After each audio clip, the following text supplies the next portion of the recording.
Cool. So yeah, the bus thing is like, I can't figure out if I would handle the burden of maintenance well. Like, I don't know if that would stress me out so much that it would be a bad thing. Like, I mean, Austin Meade just bought one, and it stressed him out. But yeah, the first year is always scary as shit. But because there's always something wrong with them. But you kind of get so numb to it, and it's just like it's like fucking buses. But if you maintain them well, like mine's been a great bus, honestly. So I just like Reed Southall called me, and they started getting the bus game, and he was asking me questions, and I was like, this is what I spend a month. I spend about $5,000 a month on maintenance, and then my mortgage on the bus, but on top of that. But I was like, but I'm also like, I'm mechanically inclined somewhat. I'm not afraid to, on the side of the road, to, call my mechanic, who's pretty much available 24/7. He answers the phone and can walk me through anything. My driver's mechanically inclined. My driver's a good driver. He takes care of the bus too. And it's like all those three things kind of have to make sense for it. I think I told Reed, I was like, if you're not, and you don't want to mess with it, just lease, because it is no headache. It's no headache. My thing is, you pay for it, So. My thing is, I worry with how like coast to coast we are most of the time, that if I buy one and it goes down, you got to rent a bus. Like, what am I gonna? And are we even gonna make the show? Like, can you even find a bus to rent? That can happen to a lease bus too. I mean, but the burden's on them to get you another bus. Man, that's what we noticed is whenever we were leasing buses and we had a bus breakdown, and we're like, all right, send us another bus. Like, we don't have any buses available. What do you mean? That's the whole point, right? Yeah, the whole point is to lease a bus, so you send me one when one breaks down, and they didn't have one. So I was like, what's the point? Do you want me to pull this shade? It's okay. It's good? The shot's good? It's a little hot, but it's more for him. We'll try. I'm kind of getting warm, so I might. Go back to your original spot. No, it's still hot. Does he have enough light on him if we do that? Yeah. We also can turn lights on. Yeah, that's okay. You sure? Cool. I mean, I like the window open, but also not trying to sweat. Oh, it was hot, like temperature hot. I was wondering what y'all were talking about hot. Like, I don't know if it was like hot on the mic. Like, yeah, it's actually hot. Yeah. Dude, Jesus. Sorry, Mom. You have 2 little boys now. Yeah. What's life like with 2 little hell-raising boys? So much better than it was without them. Yeah. I mean, Benjamin is almost 2, and Chapman's just a couple months old. And Chapman, like I'd say the first time when Benjamin was born, it took me like 5 months to get like emotionally connected, and I was really worried about it. Like, I kind of felt guilty, and but once he started smiling and reacting, then I just kind of melted, and now we're just like best buds. Like, we went golfing yesterday. Was it yesterday? It was the day before yesterday. No, it was yesterday. And I picked him up from school. He goes to like a little daycare 2 days a week, just for like 4 hours, just to get him, my wife, a break first of all, but also to give him, some socialization with other kids, learn to share and stuff like that. So he's not, especially with the firstborn, I feel like the secondborn has to learn to share a little bit, but the firstborn, he just kind of on, everything's his, and we don't want him to act like that. So. But I picked him up and went straight to the golf course, and I just ratchet strapped the car seat to the golf cart. He played 18 holes, and about 5 holes in, and he started getting a little fussy. I just put Bluey on. Are you familiar with Bluey? Oh yeah, and on my phone, and he just freaking loved riding on the golf cart, and it was perfect weather, and so Marshall came along, gave him chocolate and stuff like that. So he's almost 2. He's almost 2. Yeah. My little boy is a little older than yours by like probably 3 or 4 months, but I did the same thing this last week. Actually, we took him. Bo, my tour manager, lives essentially in my backyard with a destination trailer, because we're home like 4 days a month or whatever. So he lives there, and we were like, we should go golfing. So we got my neighbor, and then we took my little boy. That kid, every single green and every single tee box, wanted to get out of the cart with a club, with a ball, and walk up there. And he kept telling Bo, be quiet. Be quiet. Because I kept telling him to be quiet while they were trying to hit, which he never did. But he just would be walking down the middle of the fairway about to, go find our ball and go hit it. And Bo, be quiet. That's funny.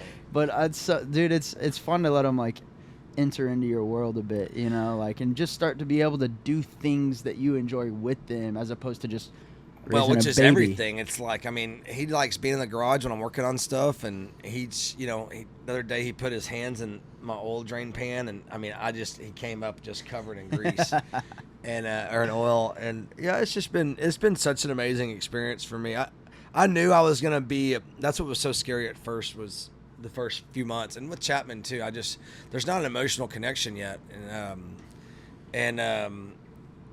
now it's so strong with Benjamin, and Chapman will follow soon. But it's just, I don't know. It's just like, it's so hard to even imagine life before it. Like, I know. Well, and I was really cool. I was the same way with our first kid when it was like first 5-6 months. I was like, man, is something wrong with me? Like, that's how I felt. Dude, am I the only person that feels this way? Because everybody's, the moment you see that Love baby, at first sight, yeah, it'll change your whole life. It'll change everything. And I saw it and I was like, it's kind of weird looking. Yeah. What's wrong with that thing? Why is it so purple? Same exact thought, dude. Yeah, it took a few months, and then it, you know, especially baby girls. Like, I have 2 baby girls. This is our first 2 kids were girls, and that was, I'm ruined. We stopped by, we went up to Broken Bow, where my family is from, and we got a ranch up there and a cabin, and we were coming back. My girls, we all went up as a family to hang out at our cabin with some friends and celebrate a birthday, and then my wife and my son went home, and then I stayed up there with the girls a day or two, and we were coming back home, and we stopped at Buc-ee's on the way, and we were just like letting everybody go to the bathroom, you know, get a snack or something, and then hop back in the car. And of course they find the toy section, and like we just got 3 horses, so they're obsessed with horses right now. And my wife's learning how to break horses, and the girls are like, they're head over heels for horses right now. So they found a little horse toy, and I am the most non-impulsive buyer you've ever met. Like, I'm gonna buy it once. I'm gonna do all my research. I never just am walking through the grocery store, and I never get caught by the impulse stuff right there at the counter. That's just not me. And they came to me with these like toy little horses. We're like, please, and both of them just puppy dog eyes, and I was like, all right, get them. Like, how are you gonna say no to that? And I say no to Benjamin all the time, but girls would be tough. I mean, I told Danny, I was like, I'm happy to be a dad with boys, but when we have a girl, I'm just not good luck. Yeah, not gonna be able to do anything. So you're gonna have more? Yeah, the plan. Well, I don't know how much information. This is like too much information, but yeah, the plan is to get through this year, and then they start next year. Go, because me and my wife met when we were 35. 34. Well, I remember meeting her at the Texas radio event, and that was before y'all got. Yeah. Well, I would assume it was before y'all were pregnant, but I was. No, that was last year, wasn't it? It was probably 2 years ago now. Over 2 years ago now. Maybe it was right before. Or maybe she was, and she's been she's been pregnant for so long. It's kind of been hard to. Because we met, we dated for a year and a half, and we got pregnant, and then. And so she's been pregnant. She's had 2 pregnancies. We just celebrated our 2-year anniversary yesterday. We have 2 kids. Congrats, man. So, but yeah, we're talking about going number 3 next year. Twins run in her family. Both of her sisters have twins. Oh, shoot. So we could potentially end up with 4, which would be so fucked. And but that's just like. Like, you think 3's the number? No, I don't care. I want as many as possible, but I just know her with twins. My wife's 95 pounds. And so her with twins, I mean, Benjamin and Chapman are big males, and she just would be bedridden. And then, but no, I'm more the merrier. I've told her I'm not getting a vasectomy. If she wants to, she's welcome to do that. On her end, I'm pretty stubborn about that. Like, I'm not doing it. I want to welcome as many as we possibly can have. Okay. But I think she has one more pregnancy in her mind, and then she wants to kind of. Because she's been pregnant for so long and so fast, and going through the gauntlet so fast. But like I said, we met late, so she just turned 38. I turned 38 in a few weeks, actually, a couple weeks, and so we're just trying to we're getting through it as fast as possible, and it's been an incredible experience. But we're at the point where our house house is getting smaller, and Yeah, you know we dude. gotta upgrade the house, which I don't want to do, but we kind of have to do. And, Yeah. you know, those expenses, and yeah, it's just kind of crazy. It's been so fun though, man. I just Benjamin just keeps getting funner, more fun, and more fun, and Yeah. I just really cool. So Well, we're everything's kinda, so insignificant outside of that. You know? it's crazy how everything perspective wise does have a pretty good shift of like, well, I really all it has done for me is it is like spotlighted the two paths that you can take in, especially in music, right? Like you see there's either people with families or there's people without families, and not that one is better than the other, but for me and how I'm wired and the things that I desire out of life and the things that really matter to me, there's one path that would be way more fulfilling, and that is having a family and having a reason why behind this outside of like my own ego and accomplishments or Right. accolades. Like, no, this is I go out and I don't feel guilty about leaving my family because I'm doing this to take care of my family, as opposed to I'm doing this for my ego, or I'm doing this to win some award or have some certain amount of money in my bank account. Like there's a why behind it, and it's fulfilling. And then there's like having a real life that doesn't involve music. Your identity as an artist can so easily be like, you are William Clark Green, the guy that sings Ringling Road, the guy that plays X amount of shows a year, or you're Will, the dad, the husband. Like those are in a lot of ways two separate people, 100%. right? You know, Yeah. and this one is the one that really matters, like who you are to the people that are closest to you.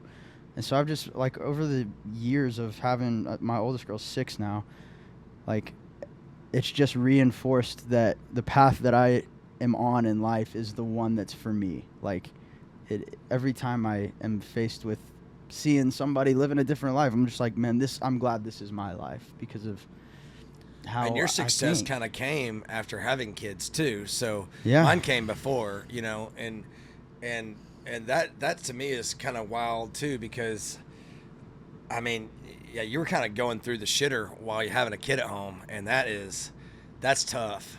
That It is was not crazy. not fun, and it was not fun for us to go through it. I mean, we probably had a 5-year reign in the shitter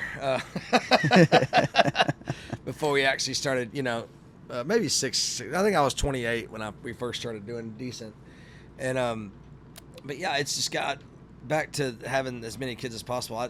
I've never met anybody, you know, I've never heard a story of anybody on their deathbed that said they had too many kids. Yep. You know, Agreed. And it's crazy is how insignificant time was, just time in general before kids, and how significant every moment is, and I'm very cautious on how I spend my time or waste my time, or you know, when people waste my time, it's very aggravating now, because when it used to not be so aggravating. You know, it's like when I fly to Nashville and go do a write, and the guy cancels on me in the morning of the write, and I'm like, dude, I just flew across the country and left my family to go write a song, and you just canceled on me like it's nonchalant kind of deal. Like that bothers me 10 times more than it used to be. I'd be like, Yeah. oh well, shit, I'll call Corey and see if he wants to hop on a write today. Yeah. Like now it like infuriates me because they're taking time. Yeah. I'm giving them time that's precious that I can never get back. Yep. And so that is just it's so valuable to me now. Yeah. You know, I don't do nighttime stuff. I do morning duties. Okay. I'm like up. I do breakfast. I'm the You're the and breakfast my wife king. does the brush your teeth and bathe and stuff like that. But I do the morning stuff, and So does that's she just sleep so in? important. Does Yeah, she she can sleep. Well, she used to sleep till when Benjamin was born. She'd sleep till like noon, and I'd do all the morning stuff, you know. Right on. And then, but man, when Chapman came along, his needs. She's up. She'll sleep in about an extra 45 minutes. Like Yeah. probably when Benjamin's done with his breakfast, she kind of gets up and move and makes her coffee. So. You mentioned getting canceled on. That's how you and I met. You remember that? That's right. I got you got canceled on. I wonder who it was. I don't know, but I was. And we got a song out of it. We It got was a it. good song. It It was a good was song for me. Yeah, it's Hit You Where It Hurts. Yeah, the first song we ever wrote. When And actually we started a second one, didn't we? Or we finished it? Well, I I don't remember if we started a second one or not, but then we got together again and wrote the super super depressing song. Oh yeah. Where your wife in the song where your wife dies, and I Miss You. Yeah. I Miss You. We finished writing that. Yeah, we finished that one, and then I think we might have started one, but anyway, I'll never forget that day where I was sitting in a horrible write, which like hopefully these co-writers never hear this podcast, but it was horrible because. Well, they've been in them too. Well, yeah. Right, you know. Well, honestly, they're great writers. The problem was what they thought was cool and what I thought was cool were so different. Right. That I'm sitting there writing like a boy band pop song, and I'm just like, I hate this. I hate everything about this. I don't even want my name on the song. That's how badly I didn't want to be a part of it.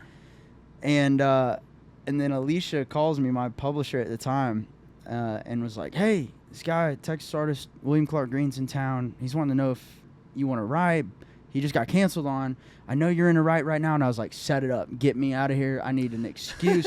It wasn't even at the time, like, first off, in college at Stillwater, I remember sitting on this blue leather couch the first time I ever heard Ringling Road and was a fan from that moment on. Like, it just was so theatrical and iconic to me that I was like, this guy's an artist. And I felt like in the Texas scene, that's not always the case. Like, there's a lot of authenticity, but to me, like, it was artistic what you were doing. Unfortunately, that's the path I've chose. So, but I remember hearing that. So while I was excited that it was you, it was more so that you gave me the out from probably the most painful writing experience I'd had to that point. So I was like, I don't care what we got to do. I got an excuse to get out of here. Let's take it. So I met you at the apartment, if you remember. Oh yeah. And I think your wife was pregnant. Yeah, she was. I think she was pregnant, or y'all just had the baby, or she just found out y'all were pregnant, and you were like freaking out. I remember you were like freaking the fuck out. Either whether y'all just found out or just had. Well, we were engaged for 89 days. Oh wow. And then we got married, and then we moved to Nashville the week we got married, because I got that publishing deal, and then 2.5 months into being married, or 2 months in, we found out we were having a baby. So it was like a total of 180 days from the time that we were still technically like not engaged, like technically single, like we were dating, but we were single people, right? To the time that we found out we were having a kid together. Yeah. It was like 180 days. And it was just a lot of changing, our a lot world, changing fast. and moving states from Texas to Tennessee. So it was like I was in full freak out mode at that time. But we got a good song out of it. Yeah. And honestly, it was that song, seeing the success that you had with that song, it added to my frustration of living in Nashville, because I was trying to write songs for other people, and I was told, hey, put your artist career on hold, write the magical song, write the big hit for, Luke Bryan or because they can make whatever. money off of it. Well, and they were like, and then you'll have a story to tell, and you'll be we can sell the story, and you can make you an artist again. And looking back, I was like, that's so dumb, because I was an artist and playing and having success before I did that. Yeah, and then the hands in the pocket. That's the they can't. Well, I've got all sorts of tinfoil fucking things on that stuff, but and Alicia Pruitt she manages Wade now. She's really hooked me up with some fantastic writers. Some of my best songs I've ever written was through Alicia Pruitt. I wrote Creek Don't Rise at Brandon Lay, and me and him are polar opposites on how we write, 100%. And me and you wrote Hit You Where It Hurts. I wrote a really good song with Sean McConnell all through Warner Chapel. But I always, as an independent artist, always came through and just like, I never chased a pub deal. I just wanted to write with their writers, Well, and then seeing that song do what it did in Texas while I'm sitting there not getting any cuts because I wasn't in the room with the artists. And not Which is being where an it was artist turning myself. back then. You had to write with the artist. 100%. Back then, yeah. And I was just going, wait, I'm sitting here working my ass off every day, writing 5 days a week, 2 songs a day most of the time. Ugh. And on top of that, none of them are getting cut. My batting average is 0 on these thousands of songs that I'm writing. Meanwhile, I write one time with this one Texas artist, and it's a #1 hit in Texas. I was going, maybe I should just go over there. Maybe I should just take my music and go to Texas. Well, and you're from Oklahoma, too. And so we did. Yeah. And, I mean, obviously there's a winding path. Like, COVID hit, and I had to go work for a pavement company, and it didn't look like music was ever going to happen. And then it did. But it took me leaving Music City, me leaving Nashville, and I didn't have a pub deal anymore. And I went and just doubled down on my stuff and where it was working.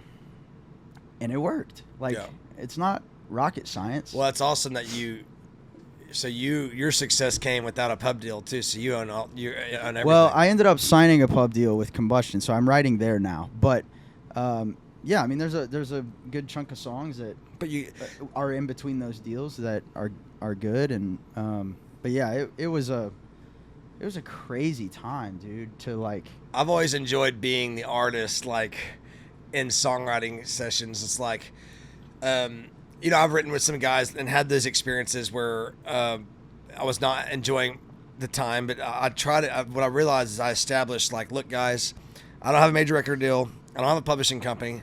I'm here to write songs for myself, for my records. I'm not here to get a cut. That is a waste of my time. Yep. So if you would like to help me embark on writing songs or writing a great song, something we can all agree on that's good.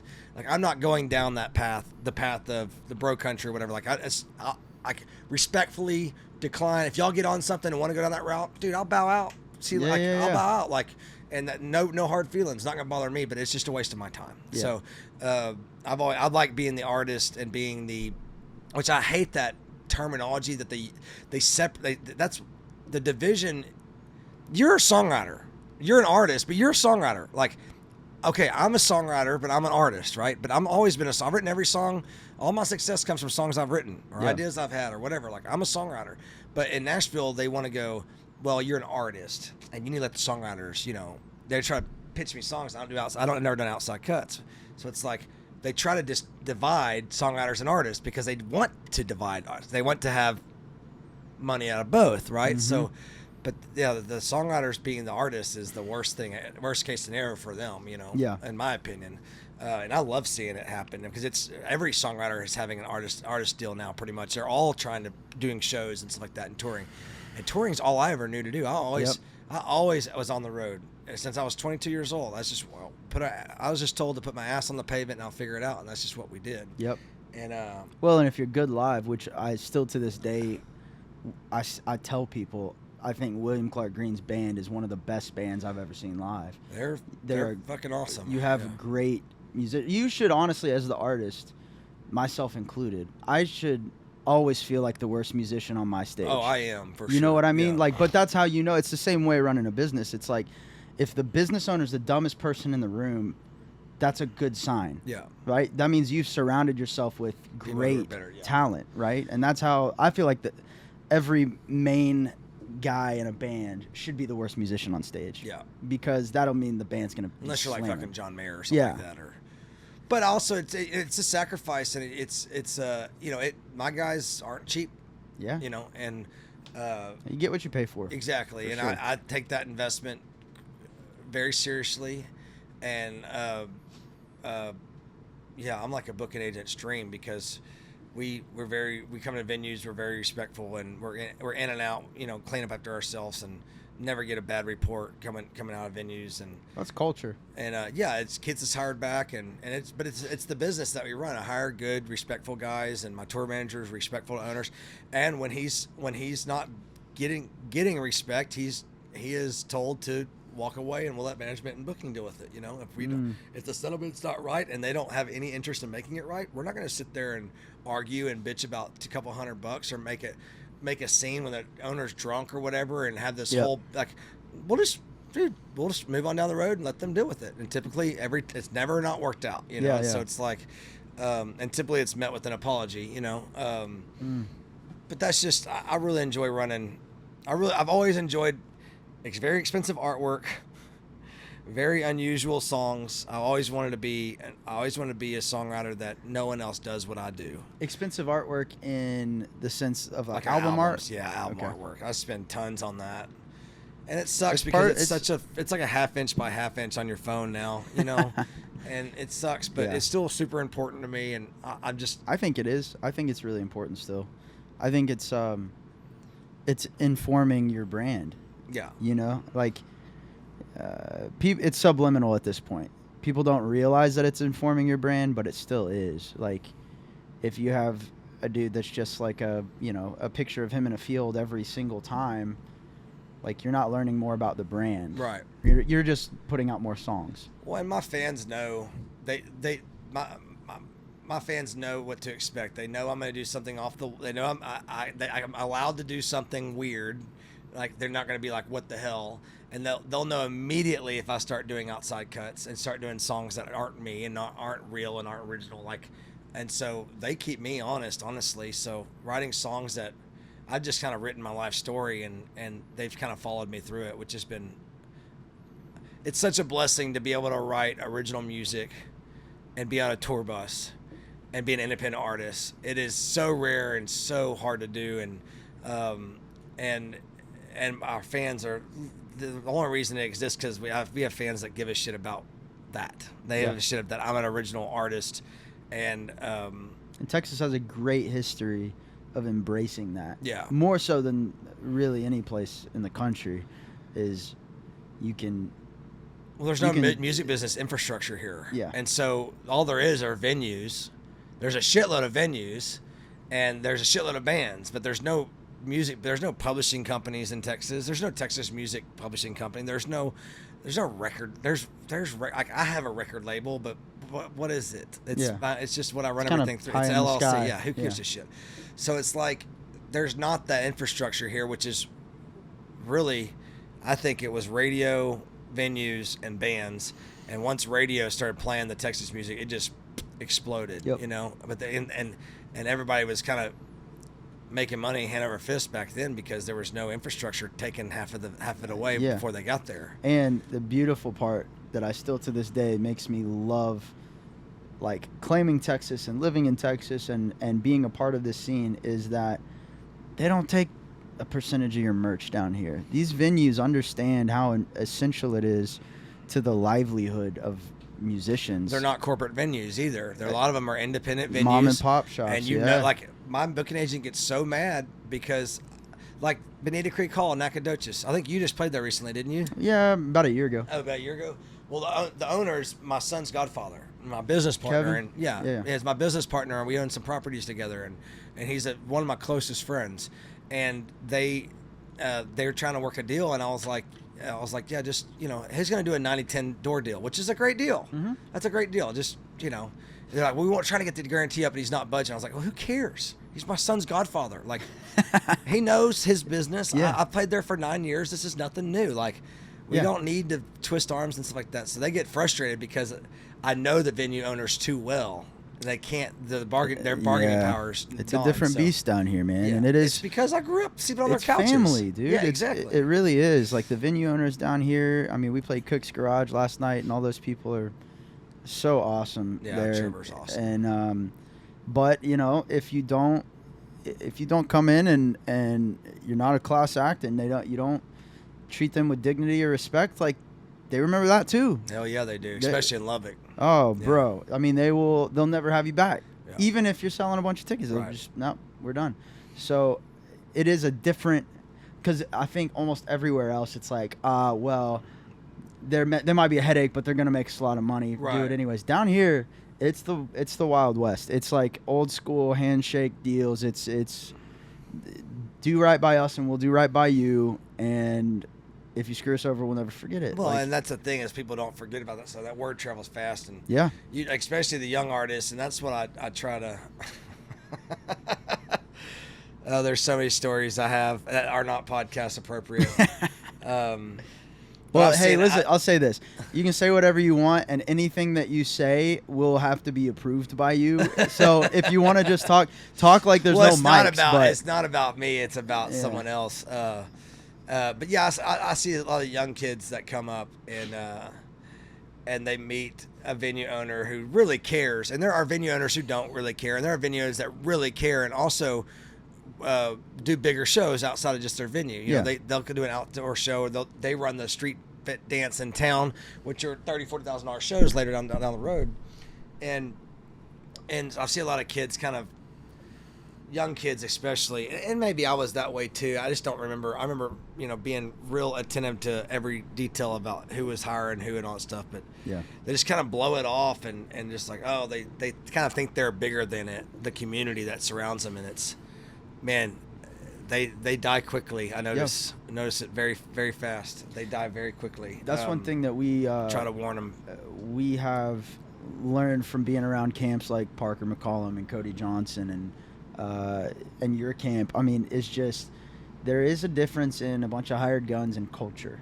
And if you can create a culture, really, if you see it and you don't recreate it, I think you're missing it. Like, we, being out with Cody, saw the respect towards the venues. We saw like that things were left cleaner and better than when they got there, and we immediately went, man, if they're doing it at that level, we can be doing it even better at our level. Right. And so we've just made it a habit. It's like the green rooms are clean when you leave, and it don't even have to be spotless. It's just throwing the trash away, you know, just, and that's they love that, you know. It's just like the little things like that. The amount of times that you get stopped by just having a clean green room, and they go, thank you so much. Like, people don't do that. Yeah. You know, and it's so weird. I think that's another thing about being from here and being from the scene is like, that's common courtesy. Like, you go stay at somebody's house and they let you sleep in like, you wake up the next morning, you make the bed. Yeah. Like, that is how you're raised out here. That's just part of life. You don't even think twice about it. Even if they're going to wash the sheets, you still make it. 100%. Or you take the sheets off and then put the comforter back on and make the pillows look nice. Yes, man. That's just how it is. Yeah. And I don't know. Which, man, I've definitely been the house guest that didn't do that. But I am, my wife does it at my mom's house, you know. Yeah. It's like this festival that we're at right now, Larry J. Taylor, is a really good example. Larry, I played this festival, I don't even know what year it is, maybe eight or 9 years ago. I played acoustic stage with Kylie Ray Harris, and, you know, throughout the years, not only has he helped me create my career through this festival, some of my biggest moments were on the stage. Most people I've ever played in front of has been on the stage, and he has helped me through my career process. I mean, he has provided me income.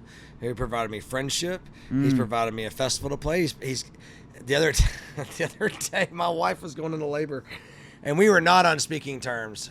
She was very upset with me, and I even forgot what she was mad at me about. But, you know, hormones, all that stuff are going crazy. I'm not saying I wasn't in the right. I'm not saying it was, the hormones are 100% to blame. Exactly where you're at in that let's just moment. say we weren't speaking, and not a bad. When me and my wife fight, it's kind of, it's not a knockdown, yellow drag out thing. It's just kind of a. But anyways, so Larry called me and he said, "Hey, there's this politician in Cleburne, and he's doing some kind of campaign, and he wants you to come play." And I was like, yeah, first of all, I don't ever do politician stuff, ever. I don't care what side of the aisle it is, I'm fucking out. And I go, well, when is it? He goes, it's tomorrow, it's Sunday. And I was like, well, I wish I knew. My mom was mad at me about something, a show or something. I can't remember. It was, but anyways, I was like, I can't book the show. I was like, well, how much does it pay? He goes, it pays $25,000 at a 45-minute acoustic set.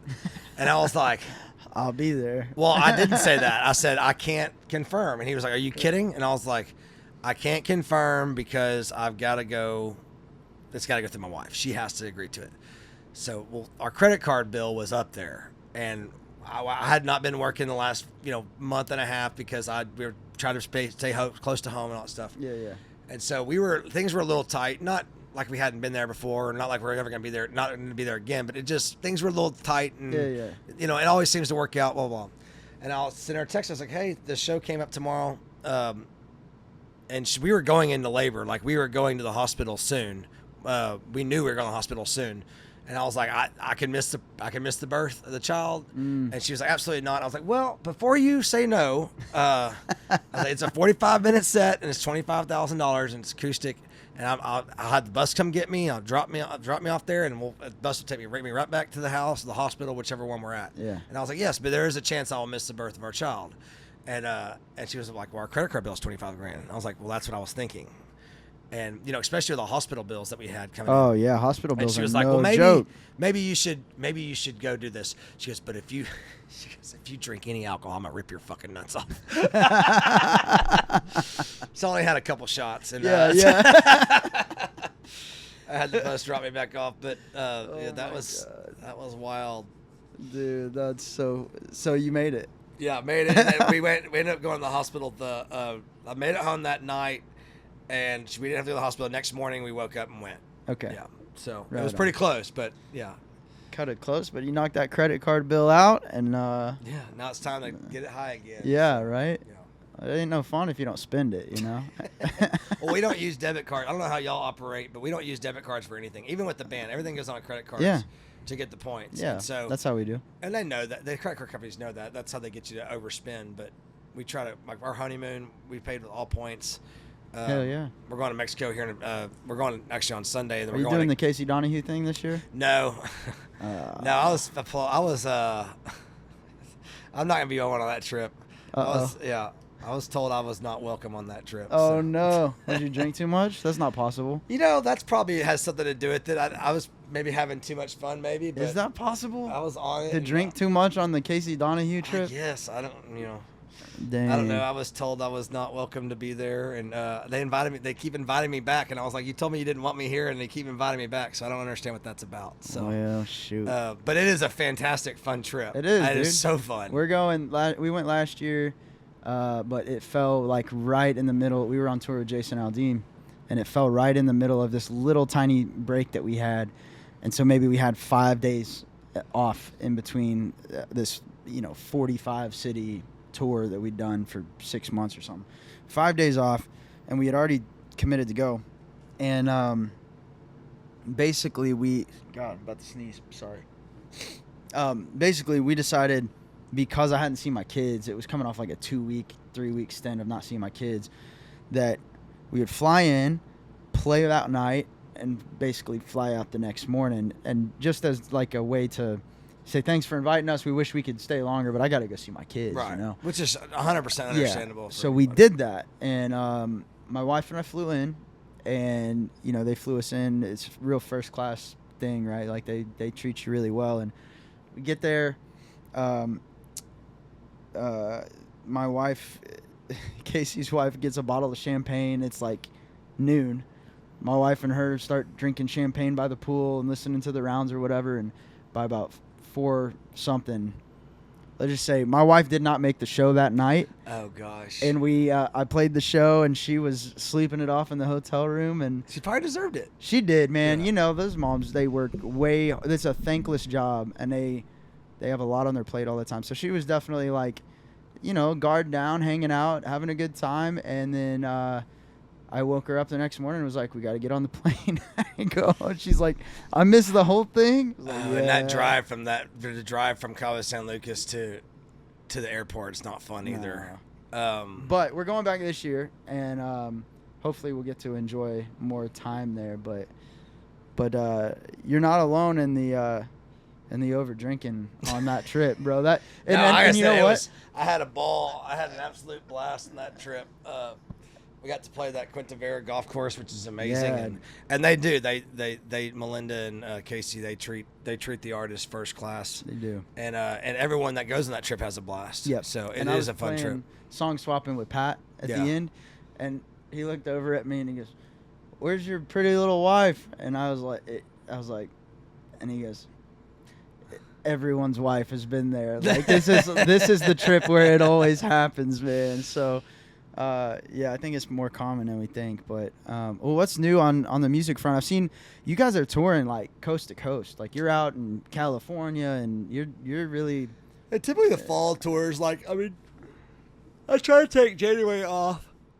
I try to take January, February off every year, but then Panhandlers needed a space, and so we chose January to do Panhandler stuff, and then February we had Benjamin or Chapman, and so but I played a few shows here and there, but our main tour out of the tri-state area is the fall. We do fairs and festivals in Texas. I mean, that keeps us. Yeah. That keeps the bank accounts going and sure. it keeps us in a bus, and then we go spend it all out, doing our headlining shows out in the wide open spaces of America. But right. yeah, we're just trying to grow the Midwest and trying to grow our Portland, Seattle, our Seattle and Portland, Oregon, and some stuff on the East Coast is going well. It's growing. It's just slow. It's such a slow growth. It's just like the same. That's where my career's always been. It's such a slow growth, and it takes so much effort to get there. It doesn't happen quickly. So, but we're starting to get to some numbers we're really happy with,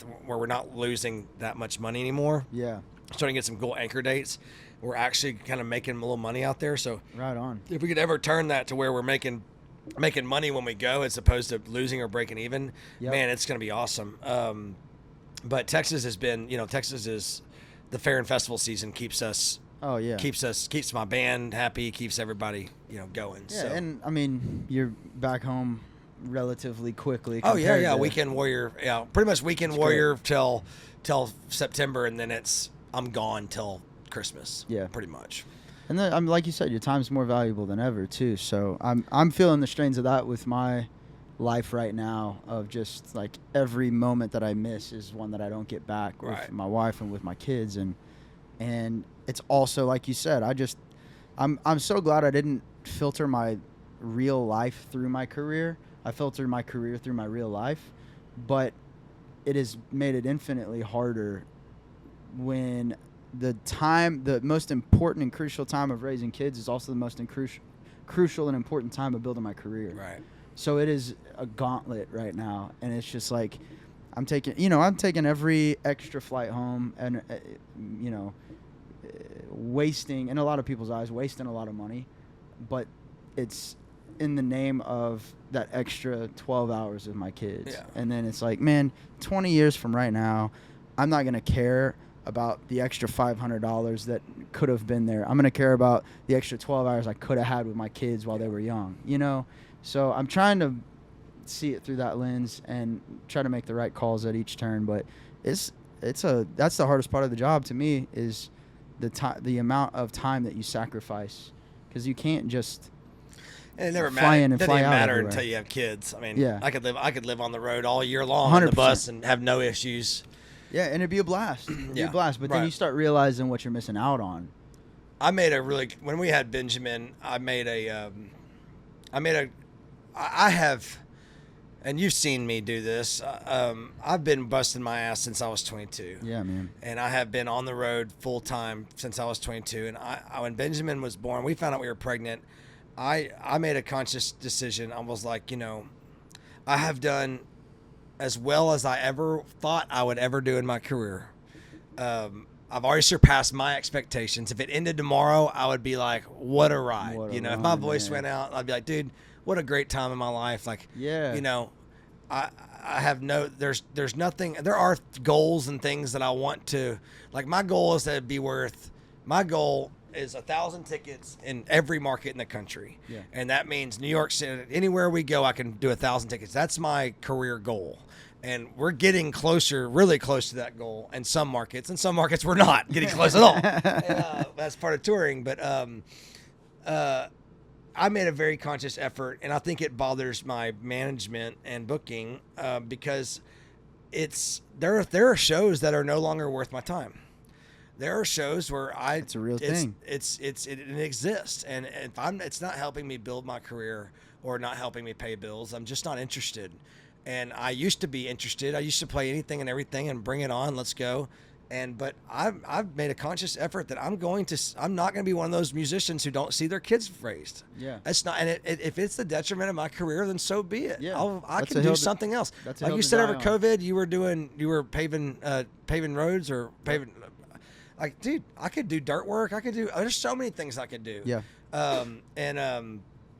And I just I was like, my career might not grow as fast, but I'm not going to spend every 4 days off I have at home in Nashville writing. Like, I'm taking breaks. Like, my career might You still suffer. gotta live your life. Yes. That's the thing. Is like You only get one shot, and this is so important. My kids right at this age is so important. it is, And I man. can always pick up. I can always go bust my ass after they're out of high school, and they're, or when they're in high school and they're a little bit more. I can always pick up. But right now, that 1 to 10 years old, I mean, the next 10 years of my life, I want to be there. Yep. I really do. I really want to see. And Benjamin's growing so fast, but I don't have any guilt with. I don't look at his growth and go, damn, I missed a lot of that. I don't have that in my head. I don't have that. I'm like, yeah, I've fucking been there. Yeah. Like, and I want to continue having that. Not even for his sake. It's really for my life. Like, obviously it's beneficial for him, but really it's for my fulfillment to go through it and go, man, you were a good dad. You're a great dad and great husband, and that's really all I give a shit about. And hopefully a great songwriter. If I can be all three of those things, holy shit. I mean, I wanted this life. The first two will probably impact the third, right? Yeah, for sure. I mean, my songs. Either way, I mean, if you're a horrible husband and father, it's going to impact your songwriting, and if you're a great one, it's going to impact your songwriting, and you're going to. I've met some horrible fathers and husbands that are fantastic songwriters. Right, that's what I'm saying. But the problem is that at the end of your life, nobody. Like I think about this so often, dude. I just watched the movie Elvis. Did you ever see that movie? I just watched. New it's movie? it's the dude. I have to look it up. It was great. Tom Hanks was in it. Tom Hanks was his manager. It was really good. But even as massive, like you don't. Because I didn't grow up in that era, I obviously know who Elvis is. I obviously know a lot of the music, and I know the backstory that it was a lot of like black R&B gospel music that he kind of took and made his own and became super famous with. But when you talk about, he was really kind of the first super famous musician. Up until that point, like Robert Johnson would be a good example. It's like people knew what he sounded like, but he didn't walk down the street and get mobbed. And people wet themselves. Right. Yeah. So Elvis was really the first of that. And as massive as he was, and there are still impersonators of him on the Strip in Vegas. Making a killing. As big as he is, how many times does he come up in your conversations day to day? Like, he was the biggest artist potentially ever in American music. Him, Michael Jackson, Garth Brooks. But even those people get forgotten.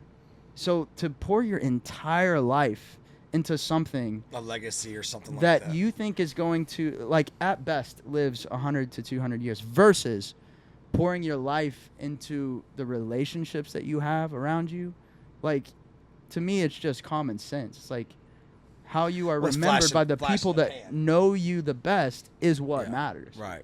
Not how you're remembered by people that heard your song one time. Well, that's what egos did. That's what that's what egos, and that's what the worship of yourself. Mm-hmm. And I think a lot of times, being a Christian reminds me. I'm sorry, are you a Christian? I am. Yeah, and it reminds me of that. The love of self is not a good thing. Yeah. And we are in a world that's even getting so much more of that with social media. And I notice it with people who. It's almost like borderline prostitution too, where it's just a selling of self. Like, it's just really vain. Everything I see on, and I'm guilty of it. I mean, I run my career on social media. I'm not trying to act like I'm, trust me, I'm not the cleanest soul at this whole fucking festival. But I do recognize that, and it just, and how it just eats people alive, that attention that they constantly need. The validation from others, man, is dangerous. Yeah, it is. It's a dangerous game to get into. Dangerous with your soul and your heart and your spirit. And I struggle with that. The I don't vanity know an artist of this business. that doesn't, though. Yeah, because very rarely. This is such a unique industry where the product is you. You're selling yourself. It's not just your songs. Yeah. It's if your songs aren't authentic to you, then we're not going to buy them and we're not going to believe them. So then on top of that, I have to be authentic, but I also have to do it in a way that people like it.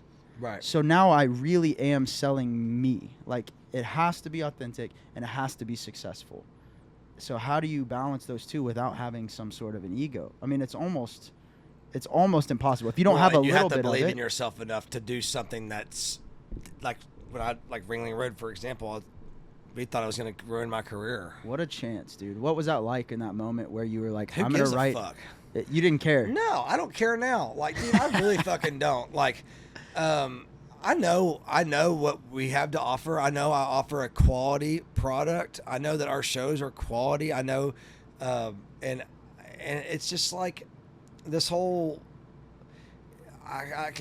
I don't think that anything I've established can be taken away like that unless my voice goes out. But no, I've stopped caring about it because, like I said earlier, and I'm not saying that I don't care about the songs I write but for me, challenging myself in a songwriting aspect is the most important thing. And as a fan, I don't want that. Like, I don't want Chris Knight to go off on a ledge and go try something different. I want to hear a Chris Knight record. Yeah. I don't want him to change. Yep. As a fan, I get it. But as for me, I like doing all sorts of stuff, you know, and lyrically and melodically and pushing some boundaries here and there of what I'm, you know, maybe I'm not comfortable, but I like. And then, you know, Ringling Road was a chance, and we thought we either thought one thing. We thought it was going to be not a career ender, but not a positive. Yeah. I didn't think anybody would like it. Yeah. Where did the idea come from?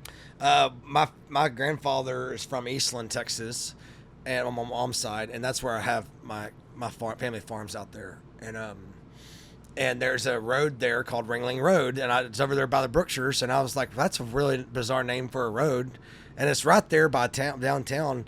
And I just asked my cousin Anna about it. I was like, what's that Ringling Road? Like, it's like Ringling Brothers Road, or I forgot what the street sign gets stolen. They quit putting it up. It got stolen so much Because of your song. Yeah. That's epic. And that's awesome. And at the end of the road, there's a shooting range, like a city ran shooting range.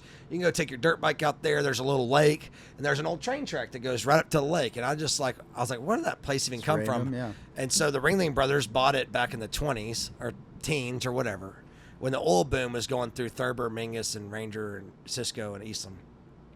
And they were thinking that those four towns were going to be the next Metroplex. So the Ringling Brothers bought a piece of property to build an amusement park. Well, the oil was kind of all surfaced or whatever. I'm not really that familiar with what happened, but it kind of went belly up. And there used to be like 300,000 people that lived there. Really? Yeah, it was like tent city. And everyone just moved out. And the Ringling Brothers were like, what are we going to do with this property? Well, they used it just passing through on the train, and they would let the elephants out and shit like that at the lake. Well, then like the 70s, they didn't use it anymore. I don't know if the trains got equipped with stuff. They just stopped stopping there, and they just donated the property to the city, and so there was always called Ringling Road, and that's just a buddy of mine, Randall Clay. Did you ever write with Randall? No. Did you know him? Yeah, before he passed away. No. He was a roustabout in the circus for like 10 years. Really? And so I told him this idea, and he was like, "Oh, we can write that in 2 seconds." And I'll be real honest with you, Ross Cooper. Whoa. Well, Ross actually told me about Randall. He's like, this guy was he's a good songwriter, and he was actually in the circus. And I was like, well, shit, let's get it right.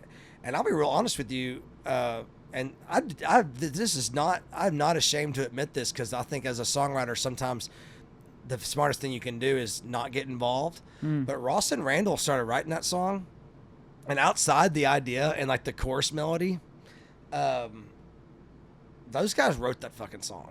Wow. And I sat there and was just like, yes, that's yes. Like, yeah, you were the affirmation. Sometimes I was good just energy and they were, left or right decisions is all that it needs to happen. They were standing up and talking to each other and singing to each other, and I was just kind of like writing it down. Like it was the only time that's ever happened in my life.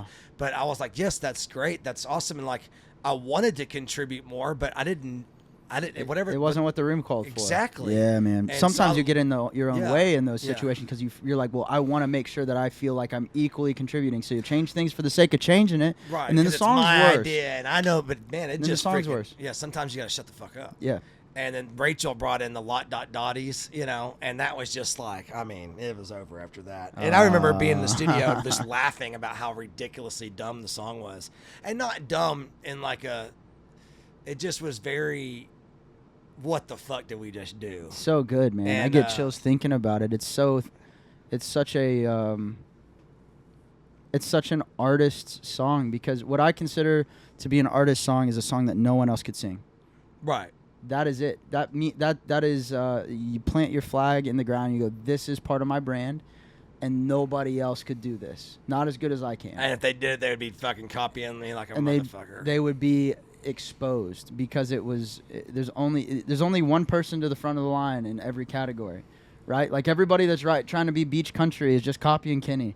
You know, this is Kenny's actually the dude. This is where I'm at right now in my career, and I'd love to have your advice on it. So. And you're gonna catch on to this so fucking fast. Me and Danny found out we were pregnant with Benjamin. It was an incredible moment, and that's where I was like, okay, the next record I'm gonna write about my son, and you know, I write about these weird stuff like Ringling Road, Baker Hotel, Rose Queen, stuff like that. And I was like, all right, I knew this Ringling Road was gonna be called Ringling Road 3 years before we even recorded the record. Yeah. Like I had the idea, I didn't even before I wrote the song. All right, my next record is going to be called Where the Wild Things Are. And now you know where this is going. So I spent all this fucking time thinking about it, rereading the book and all that stuff. And I had to write with the guys from the 1,000 Horses. Yeah. Bill and Michael. Mm-hmm. Is Michael right? Yeah, I think Bill and Michael. And I texted Bill, who's a guitar player, and I was like, all right, I know this sounds weird, but I got, like, I just had my first son, and I want to write this song called Where the Wild Things Are. He goes, shut the fuck up. Like, I'm literally reading the book, taking the book right now to go read it for my kid. And I was like, this is meant to be. Yeah, let's freaking do it. So we go and write this song, and I'm in love with it, right? And I'm absolutely in love with it. And then fucking Luke Combs comes out with Where the Wild Things Are. And I'm just like, you can't. That's an old song, too. Yeah. No, I didn't know that. I didn't even know. I thought this was the most original idea ever. And I was like, I can't believe it hasn't been done yet. And then fucking Ryan Bingham comes out a month later with Where My Wild Things Are. And then so now I'm sitting here with the song I love. And I just got done cutting it in Nashville. And I'm absolutely in love with it. And but I know for a fact that when I release it, and I'm pretty sure the record is going to be next record's going to be self-titled, but I know when I release it, I'm going to hear it. And then the guy that's the most original songwriter is now going to get blamed for copying. Move your mic a little bit. Is going to get blamed for copying fucking Luke. And it you comes won't. from a place that is just so genuine and pure. Now because of this podcast, you won't. So, no. But no. So here's how I see that. I see, it's like using the color yellow in a painting. It's like you make a monochromatic painting, right, where it's like all different shades of yellow, and it's a huge success, and it's in everybody's house. That doesn't mean that the next artist shouldn't use yellow, right? Like, you don't own that idea. That, like, you can make another monochromatic yellow painting that's completely unique and is a new piece of art that has every bit the right to hang in everybody's house, and you're not copying. So my example is, there's a song by Tim McGraw called Sitting on Top of the World.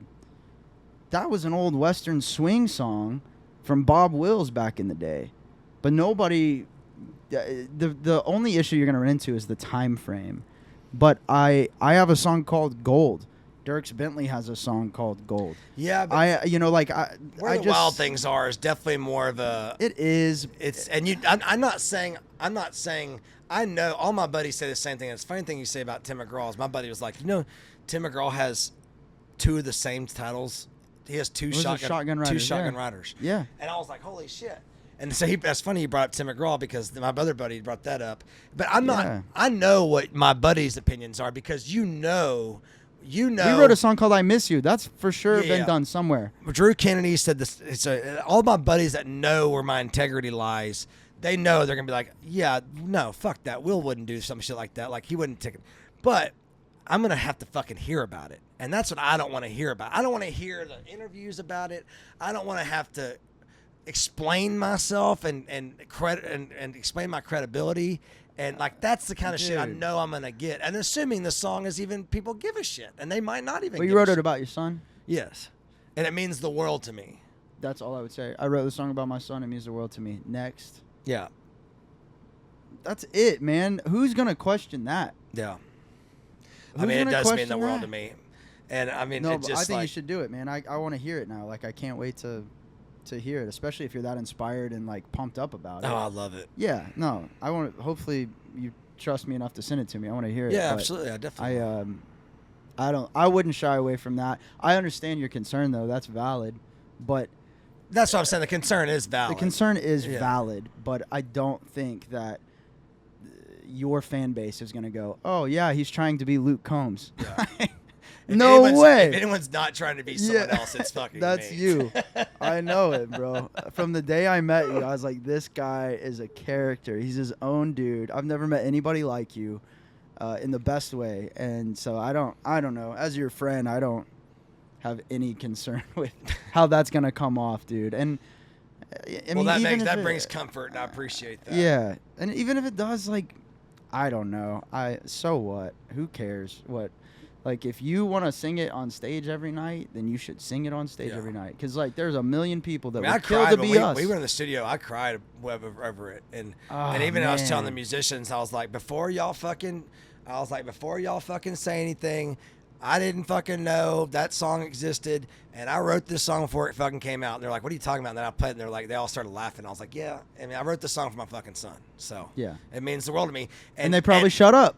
And they probably played and the song. fucking Benjamin ain't gonna give a shit that Luke Combs had a song 30 years ago when I'm in the ground at my funeral and he plays that song, and it's, my dad just passed away, and that was so Oh, man, I'm that was sorry. so like, all the things my dad left behind for us, and like if I could leave my son a song about how much he meant to me, like that is just like that's gonna be the coolest thing, the coolest moment, Dude, So, the second that somebody brings that up to you and you respond with what you just said, they are going to feel like such an absolute asshole for even bringing it up Yeah. that it'll probably never it'll happen one time, and then somebody's going to see that interview and it'll probably never happen again. yeah. So because that's authentic, like it's so pure in motive, it doesn't matter, and the subject matter clearly is going to be different. He's talking about in that song, and I love that song, and it was Randy Montana's a buddy of mine, and he wrote that, and it's as soon as it came out, I texted him. I was like, I love this song because I wrote an Indian Scout bobber, and I loved so much of the imagery. What you're talking about is such a different subject matter. You can already tell. Right, he's talking about his brother that died on a motorcycle wreck, way different. Yeah. and you're talking about your son and leaving him a legacy song. It's just so inherently different that nobody could be like, "Oh, this was inspired by that." Yeah. It's the same hook, but a completely different concept. I just felt like it was, and yes, I Miss You and titles like that have been done 1,000 times, but it'd be like, to me, it's like if someone did a She Likes the Beatles title, or if someone did a Ringling Road title, and then Drew Kennedy was like, dude, it's one of the most famous fucking books on in the world. Like, you're beating yourself up about Yeah. it. It's like, it's literally one of the most famous books in the world. And I was like, yeah, I guess that's true. Yeah. Um, But I mean, and you think about like country music in general, like go listen to Johnny Cash, early Johnny Cash. It's all the same progression. Right. And a lot of the songs were actually like bluegrass gospel progressions that they were rewriting lyrics over Yeah, the top 100%, of. yeah. So when you talk about it, it's like country music inherently is repetitious. Like there's nothing wrong with, like, Boy Named Sue is the same progression as another Johnny Cash song. Like, pick one. Boy Named Sue, the same as that. It's like the same as that. It was 59, 29, like the Cadillac song. Yeah. I forgot what it's called. So, in the same way, like, Sitting on Top of the World could be a Bob Wills song or a Tim McGraw song. And I just think that as long as they are unique, then it doesn't matter. I forgot you're a huge Bob Wills fan. Yeah, dude. Yeah, I you're grew like up on you're like that. one of the few, but you're like a legit. I'm a pretend Bob Wills fan. You're like a legit Bob Well, Wills fan. I wasn't, dude. I just grew up playing that stuff. I got introduced to it by a couple, like, Hall of Famers, Western Swing Hall of Famers. I didn't know what it was, but they gave me the opportunity to say, we'll pay you, $100 to sing some music on Friday night at the Bob Wills birthday bash. you'll open for Asleep at the Wheel in the Texas Playboys, and I was 11. Wow. They were like, I was like, you can get paid to play music? That's insane. I'm in. Like, teach me the music. And so I had no idea, but they were trying to pass on the legacy of that music to the next generation. Right. And I became a fan by learning the history and learning that it was like... Yeah, I mean, Asleep at the Wheel is really the only band that pays tribute to it. That's it. I mean, I will say, like, there are artists that will dabble into that. You know, George Strait did Right or Wrong. And Oh, he yeah. and then you got Tim McGraw did Milk Cow Blues with Asleep at the Wheel. And there's... But it's a real novelty thing. There's nobody really, like, planting their flag and saying we are, you know... Like Texas Asleep at the Wheel did, Western yeah. Swing. And, but, I mean, they still got to... They're still playing. Like, they have... Do you know where Bob Wills is from? I actually don't. I know he's from Texas. He's from Turkey. Turkey? Texas. No. Dan Where's Seal. Turkey? Who else is from? Where's Turkey? Turkey is about an hour and 15 minutes east of Lubbock, northeast of Lubbock, and then also the Gentle Giant Don Williams is from Floydada and Turkey. Yeah, that area. I always really assumed close. Don was Oklahoma because he, you know, had Tulsa time and everything. What a great fucking artist. I mean, dude, he is one of the best best country singers of all time, and just not something you party to or listen to, but when it comes on, it's like the Norah Jones record. It's just so good. It's undeniably good. I feel the same way about Glenn Campbell, just like how far ahead of his time he was. Every time I hear it, I'm just like, I never think to throw this on, but every time I hear it, I'm just like, this was so good. I never got in the Glenn Campbell thing, but his song about Alzheimer's at the end of his life made me cry. Wreck you, dude. Oh my God. What was the hook? It was like in case I forgot or something like that. It was in case you anyway, we'll look it up. But Glenn to me was always like, it was like how radical Elton John was when he burst onto the scene was only acceptable in pop. That's the only realm it would have worked in. And I feel like the same thing was true of Glenn Campbell. It was like he was so radically different, but country just wasn't there yet. And so it never got the attention I felt it deserved, even though he's a super successful career and we all still know his music. But that his was songs were like definitely pop. Elton John of country music, which was what a crazy concept. But I think there's a couple country artists like that too that I'm just like, they were, you know, they don't, especially now, like my generation doesn't listen to a lot of that stuff. But even though like we should talk about this, the Willis Allen Ramsey record, you know, that in the 1972, it's my number one songwriter. The reason I go by William Clark Green is because of that record. God bless, man. I was Muskrat just listening Love, to Boy Satin from Sheets, Oklahoma Boy from Oklahoma. And realizing 3 number one hits on that record that were recorded by other people. No way. Muskrat Love was recorded by. It's funny, I know Will Allen Ramsey, but I don't know who made the song famous. Muskrat Love was a number one Billboard song. Wish I was a millionaire, play rock music and grow long hair. Tell your boys I'd buy a new Rolls Royce. I could sing the whole song. I can't think of the name of it. Satin Sheets. Yeah, Satin Sheets. That was the number one. I forgot who recorded that one. And then, I mean, I just remember learning that like Boy from Oklahoma was about Woody Guthrie, and then listening to it through that lens was just like, oh man, it's so artistic and like. It was great songwriting, and then I still jam Northeast Texas Women. I think Lyle Lovett. You know, I've heard rumors that Lyle Lovett is such a fan of Will Allen Ramsey that's kind of where he gets that swagger from. You know, that would make a lot of sense. I'm just such a Lyle Lovett fan too. Me Lyle too. Lovett, Guy Clark, and Will Allen Ramsey are my top 3. Really? And Will Allen Ramsey is number 1, and just for the mere fact, I listen to Will Allen Ramsey the littlest amount of all 3 of those. But he's my number 1 because before that record, I heard that record, I was listening to like Metallica and like Silverchair and I was riding BMX bikes and stuff like that. And when I heard that record, it just changed my fucking life. It changed. It literally changed my musical life. And then I started finding out about Guy Clark and Lyle Lovett, and then they were just like opened up, and then Robert Earl Keen and all that stuff. But man, I listen to Lyle Lovett and Guy Clark relentlessly all the time, especially Lyle Lovett. My wife gets so annoyed, but I have to listen. And I love Cody Johnson and I love Randall King, but holy fucking shit, we listen to that's all we listen to in our house is Randall King, Cody Johnson, and Randall came over and to write with me one day, and I thought my wife was gonna freaking pass out. And she likes the Haddock stuff, and I'm not, and so she does not like what I do.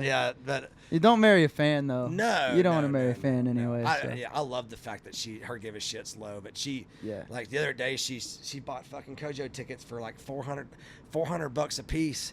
And I was like, what the fuck, Danny? I was like, let me make a phone call. She goes, well, I just don't want to do that. Let me make a phone call. And it's not like I could definitely get it done because he's on such a high level, but like at least let me try to call fucking Howie. Let me have some of the perks like, of Howie, hey, my wife's about to spend $1,500 fucking on tickets. Can you please help me out?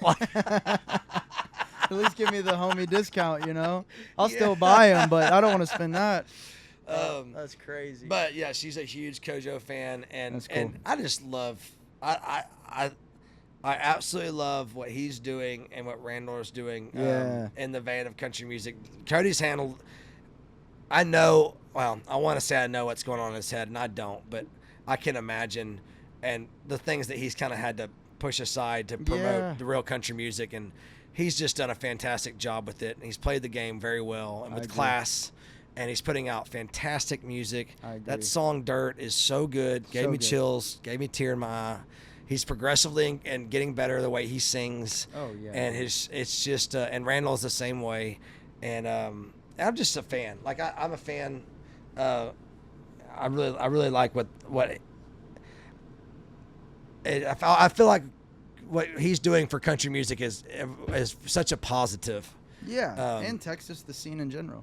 Yeah. You know, he's found a way to toe the line of staying true to him, but also finding that commercial for sure success. And that's just going to bring his more shit spotlight. Now sounds just like it was whenever he was just touring in Texas. I mean, it's just now being accepted because the labels are going away. Like, I mean, the label of like, this is Texas country. Right. Not record label. Well, and that was the great thing about, I think, the Co and Parker and Kojo, because before that it was like Eli Young, Randy, Josh, who had some national success, but the Kojo, Parker, Wetzel, I mean, it helped everybody out. Yep. And it helped everybody paved out. a new path, dude. Yes. Like what I see is the path keeps getting further. Yeah, exactly. It just keeps getting further. It turned venue shows into outdoor shows. Yeah. It grew the scene. Yep. Nationally, and hats off to those guys for doing that. I mean, obviously it's what we've all been trying to do, but even guys like Robert Earl and Randy and those guys in Ragweed, like just getting that path started, and these guys are just widening the hell out of it. Yep. And it's really becoming a national, like our scene is becoming a national scene. I hope it doesn't get bastardized.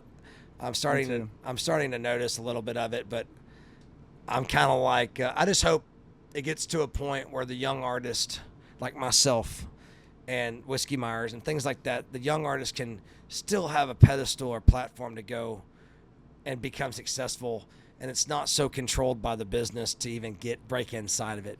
You know, that's the thing about Nashville is the circle is so fucking small and so fucking tight. You can't. It's almost like fluke luck to even get inside of it, and the way they'll sign artists just to keep them fucking at bay.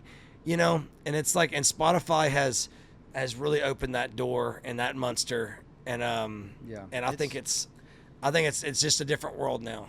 It's a tough, it's a tough thing to navigate because you don't really know whose motives are pure and not. You know, everybody claims to be song people and everybody claims to be in it for the love of music, but it's just not true. Like I wish, you know, that if I met somebody that wasn't in it for the love of music, they were like, hey, initially I got into this because I love music, but now I'm 100% about making money off of your art. I would respect that so much more than, look, man, we're the same. You and me, we are in this for the love of music. Or just find someone that I don't believe you genuinely loves your music and it's like, I want to help grow this. I think this can be like, yes, I think I can make money off it. Obviously, that's the point for them to do that. Anybody in the business, but it's like I believe in what you're doing, and I think that's a huge step. Is having someone that's like, dude, I think you just need to go do what you do and let me worry about everything else. Yeah. And that's what I love is let me do my thing. My manager the other day, he had to come to Texas for a music festival. The cattle. Did you play the Cattle Country Festival? No. I bet you will next year. The only reason I was on it is because my management fucking is part of it. Yeah. And so flew to Nashville. I was doing some studio stuff, and my manager was like, "Man, I'm really sorry. I got to catch a flight to Austin. I'm not gonna be able to be in the studio with you." And I was like, "Oh, that's okay. You weren't invited." And he was like, "Excuse me?" I was like, "You're not invited. You weren't invited to the studio with me." He's like, "What do you mean?" I was like, "No, management's not allowed in the studio. This is a creative place. This is not data. I don't need your opinions in there. This is what I do. This is what I love to do." And it was really funny because he was like, "Man, I'm so sorry." I was like, "No, you're fine. You weren't invited anyways." But oh, man, that's so funny. Yeah. Well, I'm looking forward to catching your set tonight, man. It's been a while since we got to be on the same bill and watch your band do the thing, and excited to hear. Like, I still haven't seen you since the Baker Hotel record, so I can't wait to see that stuff live. And then we're gonna, I think, maybe go with Larry Joe out here and catch a golf cart and go do the thing. So are you gonna do that? Larry Joe tradition. I haven't been able to do that because last year it was bad weather. So oh, really? Hopefully you and I just was talking with Kevin Fowler, and I think we're gonna get on a golf cart and go. Hell yeah. Say hey to what's up to all these people. So, but thanks for joining me, dude. This is like the most informal podcast ever, and honestly, what it is me and you getting to catch up like we would have outside the bus, but this gives us like a better space, that more time to do it. It's always so quick. F-bombs on the podcast. Yeah. Outside the bus. Well, dude, thanks for joining me, man. Hey, thanks for having me, man.